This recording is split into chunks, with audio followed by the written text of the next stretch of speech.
Hamas നേതാവ് ഇസ്മായിൽ ഹനിയയുടെ വധത്തിന്റെ ഉത്തരവാദിത്തം ഏറ്റെടുത്തിരിക്കുകയാണ്. ഹനിയയെ വധിച്ചത് ഇസ്രായേലാണെന്ന് പ്രതിരോധ മന്ത്രി കാറ്റ്സാണ് വെളിപ്പെടുത്തിയിരിക്കുന്നത്. ഇറാന്റെ പ്രതിരോധ സംവിധാനങ്ങൾ തകർത്തെന്നും സിറിയയിലെ അസദ് ഭരണകൂടത്തെ അട്ടിമറിച്ചെന്നും പറഞ്ഞ പ്രതിരോധ മന്ത്രി ഇസ്രായേൽ കാറ്റ്സ് ഹൂതി നേതാക്കളെയും വധിക്കുമെന്ന മുന്നറിയിപ്പാണിപ്പോൾ നടത്തിയിരിക്കുന്നത്. വിവരങ്ങളുമായി തൗബ മാഹീൻ ചേരുകയാണ്. തൗബ, വളരെ നിർണായകമായ ഒരു വെളിപ്പെടുത്തലാണ് ഇസ്രായേൽ നടത്തിയിരിക്കുന്നത്. ഒപ്പം ഹൂതി നേതാക്കളെ വധിക്കുമെന്ന മുന്നറിയിപ്പും.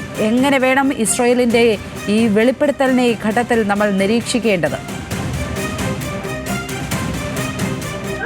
ലക്ഷ്മി, ഹമാസ് രാഷ്ട്രീയ കാര്യ നേതാവിയായിരുന്ന ഇസ്മായിൽ ഹനിയെ വധത്തിന്റെ ഉത്തരവാദിത്തം ആദ്യമായി ഇസ്രായേൽ ഇപ്പോൾ ഏറ്റെടുത്തിരിക്കുന്നു എന്നുള്ളത് ഏറ്റവും സുപ്രധാനമായ ഒരു വാർത്തയാണ് നമുക്കിപ്പോൾ പങ്കുവയ്ക്കാനുള്ളത്. പ്രതിരോധ മന്ത്രി ഇസ്രായേൽ കാറ്റ്സാണ് ആദ്യമായി ഇക്കാര്യം സമ്മതിച്ചത്. ഹനിയെ കൊല്ലപ്പെട്ട് 5 മാസം പിന്നിടുമ്പോഴാണ് ഇസ്രായേൽ ഇത്തരത്തിലൊരു പ്രതികരണം മുന്നോട്ട് വെച്ചിരിക്കുന്നത്. അതായത് ഇന്നലെ വൈകുന്നേരം സൈനിക ഉദ്യോഗസ്ഥരെ ആദരിക്കുന്ന ചടങ്ങിൽ പങ്കെടുത്ത് സംസാരിക്കുകയായിരുന്നു പ്രതിരോധ മന്ത്രി കാറ്റ്സ്.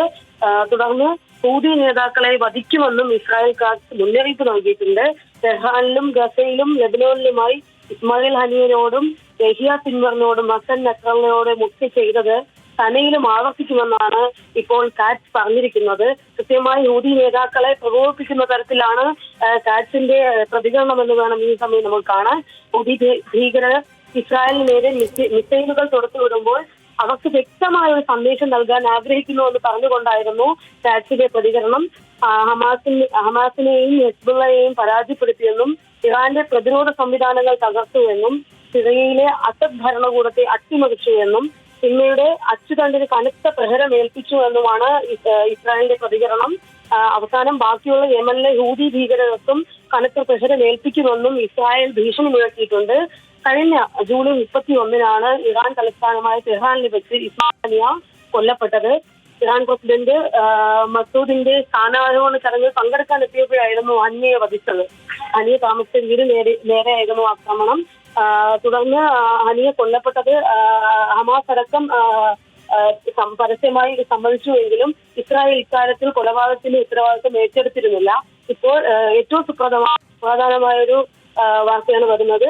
ഇസ്രായേൽ ഹനിയയുടെ കൊലപാതകത്തിന്റെ ഉത്തരവാദിത്വം ഏറ്റെടുത്തിരിക്കുകയാണ്. ലക്ഷ്മി, ഹനിയയുടെ കൊലപാതകത്തിന്റെ ഉത്തരവാദിത്വം ഏറ്റെടുക്കുന്നു. ഒപ്പം സിറിയയിൽ അസദ് ഭരണകൂടത്തെ അട്ടിമറിച്ചത് തങ്ങളാണെന്ന് പറയുന്നു. ഈ ദിവസങ്ങൾ മാസങ്ങൾക്ക് ശേഷം നടത്തുന്ന ഈ വെളിപ്പെടുത്തലുകൾ എന്തിന്റെ സൂചനയാണ്? എന്തിനായിരിക്കും ഈ ഘട്ടത്തിൽ ഇസ്രായേൽ ഇത്തരത്തിൽ വെളിപ്പെടുത്തൽ നടത്തുന്നത് എന്നാണ് അന്താരാഷ്ട്ര മാധ്യമങ്ങൾ നിരീക്ഷിക്കുന്നത്? തൗബ. ലക്ഷ്മി, ഇസ്രായേലിന് നേരെ കഴിഞ്ഞ ദിവസങ്ങളെല്ലാം ഹൂതി ആക്രമണം ഉണ്ടായിരുന്നു. തൊട്ടു പിന്നാലെയാണ് ഹൂതി നേതാക്കൾക്ക് ഇത്തരത്തിലൊരു മുന്നറിയിപ്പ് നൽകിയിട്ടുണ്ട്. അതായത് ഹമാസിനും ഹെസ്ബുള്ളയ്ക്കും സംഭവിച്ചത് തന്നെ ഹൂതി നേതാക്കൾക്കും സംഭവിക്കുമെന്നുള്ള തരത്തിൽ ഒരു ശക്തമായ ഒരു മുന്നറിയിപ്പ് നൽകിക്കൊണ്ട് ഇപ്പോൾ ഇസ്രായേൽ മുന്നോട്ട് വന്നത്.